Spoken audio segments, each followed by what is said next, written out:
नमस्कार दोस्तों, स्वागत है आपका हमारे इस यूट्यूब चैनल मेडिसिन डायरी पर, जहां आपको मिलती है दवाइयों के बारे में संपूर्ण जानकारी। अगर आप भी दवाइयों से रिलेटेड जानकारियां चाहते हैं तो हमारे चैनल को सब्सक्राइब कर लें। तो दोस्तों, आज के इस वीडियो में मैं आपको बताने वाला हूं इमरजेंसी इंजेक्शंस के बारे में, या आप इमरजेंसी ड्रग भी बोल सकते हैं। ये वो इंजेक्शंस है जिनको इमरजेंसी कंडीशंस में लगाना ही लगाना है। इनके बिना पेशेंट को बचाया नहीं जा सकता है। तो आपको इसकी सारी जानकारी होना बहुत ज़रूरी है। तो चलिए डिस्कस करते हैं इमरजेंसी इंजेक्शंस के बारे में। तो सबसे पहले हम बात करेंगे एड्रेनलिन इंजेक्शन के बारे में। एड्रेनलिन एक हार्मोनल ड्रग होता है जो कि इंजेक्शन फॉर्म में आता है, और ये एफिनेफ्रिन के नाम से आपको मिल जाता है।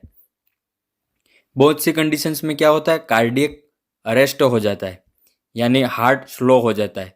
तो उस कंडीशंस में इस इंजेक्शन को डायरेक्ट दिल में यानी हार्ट में लगाया जाता है, या नस में भी लगा सकते हैं, जिससे हार्ट स्टिमुलेट हो जाता है और तुरंत प्रॉपर वर्क करने लगता है।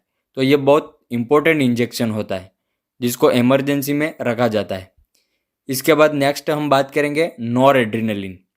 ये भी एक एड्रेनलिन की तरह ही वर्क करता है, लेकिन ये क्या करता है, ब्लड वेसल्स को कॉन्ट्रैक्ट कर देता है।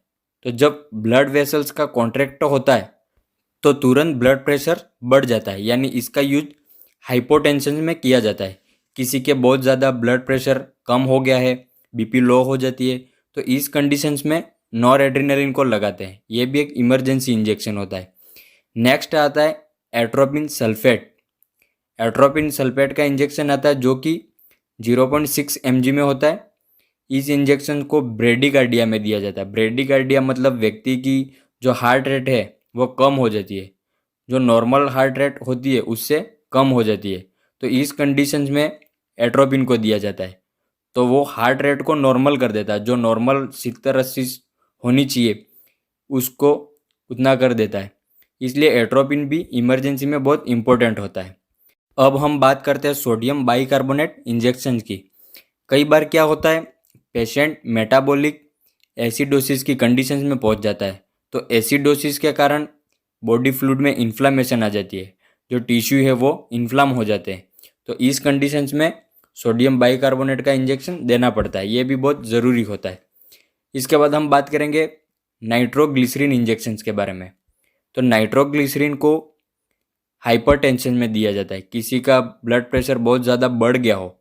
इसके अलावा एंजाइना पेक्टोरिस की कंडीशंस में, यानी किसी को छोटा मोटा अटैक्स आया हो, तो उस कंडीशंस में भी नाइट्रोग्लिसरीन को दिया जाता है। तो इन दोनों सिचुएशंस में नाइट्रोग्लिसरीन को दिया जाता है। इसके बाद बात की जाए डोपामाइन की, तो डोपामाइन को कब लगाते हैं, शॉक की कंडीशंस में। जब व्यक्ति शॉक की कंडीशंस में होता है, किसी व्यक्ति के हार्ट अटैक के बाद या ट्रामा के बाद या कोई एक्सीडेंट हो गया, उसके बाद जब व्यक्ति शॉक की कंडीशंस में आ जाता है, यानी आप सदमा भी बोल सकते हैं, तो इस व्यक्ति को इस कंडीशन से बाहर निकालने के लिए डोपामाइन इंजेक्शंस को दिया जाता है। ये इसका यूज होता है। नेक्स्ट हम बात करेंगे फ्रूसेमाइड इंजेक्शंस की। तो फ्रूसेमाइड इंजेक्शंस आपको लेसिक्स नाम से मिल जाता है, लेसिक्स ब्रांड नेम होती है। तो इसको भी इमरजेंसी कंडीशंस में लगाया जाता है। इसको फ्लूइड रिटेंशन यानी एडिमा में दिया जाता है, जब सूजन आ जाती है तब दिया जाता है। ये इंजेक्शन वाटर रिटेंशन को कम करता है। इसके अलावा इसको हाइपरटेंशन में भी दिया जाता है। हाइपरटेंशन बहुत बार वाटर रिटेंशन की वजह से ब्लड प्रेशर बढ़ जाता है, तो ऐसी इमरजेंसी कंडीशंस में फ्रूसेमाइड इंजेक्शन को दिया जाता है। नेक्स्ट हम बात करेंगे मेफेनटर्मिन। मेफेनटर्मिन भी एक इमरजेंसी इंजेक्शन है। इसको भी हाइपोटेंशन में दिया जाता है। हाइपोटेंशन यानी ब्लड प्रेशर, किसी व्यक्ति का ब्लड प्रेशर बहुत ही ज़्यादा कम हो गया हो, तो उस सिचुएशंस में मेफेनटर्मिन को दिया जाता है। नेक्स्ट आता है डाइजेपाम। डाइजेपाम की बात करें तो इसको भी इमरजेंसी में ही रखना होता है। यह क्या करता है, नींद को लाता है। एंजाइटी में इसकी ज़रूरत पड़ सकती है, इसलिए डाइजेपाम भी एक इमरजेंसी इंजेक्शन ही होता है। इसके बाद हम बात करते हैं डिगोक्सिन। डिगोक्सिन ये बहुत ही ज़्यादा यूज में आने वाला इंजेक्शन है। ये एक कॉमन इंजेक्शन है। ये इंजेक्शन हार्ट फेल्योर में दिया जाता है। इमरजेंसी कंडीशन में जब हार्ट फेल हो जाता है या किसी तरह की कोई पॉइजनिंग होती है तब भी डिगोक्सिन को दिया जाता है। इसके बाद हम बात करते हैं इटामसिलेट। इटामसिलेट का यूज ब्लीडिंग को रोकने के लिए किया जाता है। जब किसी की सर्जरी हो रही हो या फिर हाथ या पैर टूट गया हो, बहुत ज़्यादा ब्लीडिंग हो रही हो, तो उस कंडीशंस में इटामसिलेट इंजेक्शन को दिया जाता है। ट्रानेक्सामिक भी दे सकते हैं, लेकिन ज़्यादातर इटामसिलेट का यूज किया जाता है। नेक्स्ट हम बात करेंगे ट्रामाडोल इंजेक्शन की।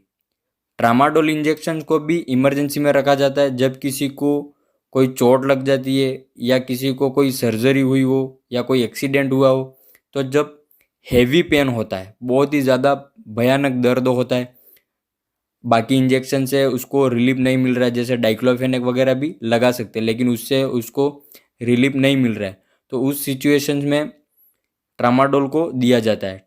ट्रामाडोल पेन को एकदम कम कर देता है। इसके बाद हम बात करेंगे फेनिरामाइन इंजेक्शन, जो कि आपको एविल नाम से मिल जाता है।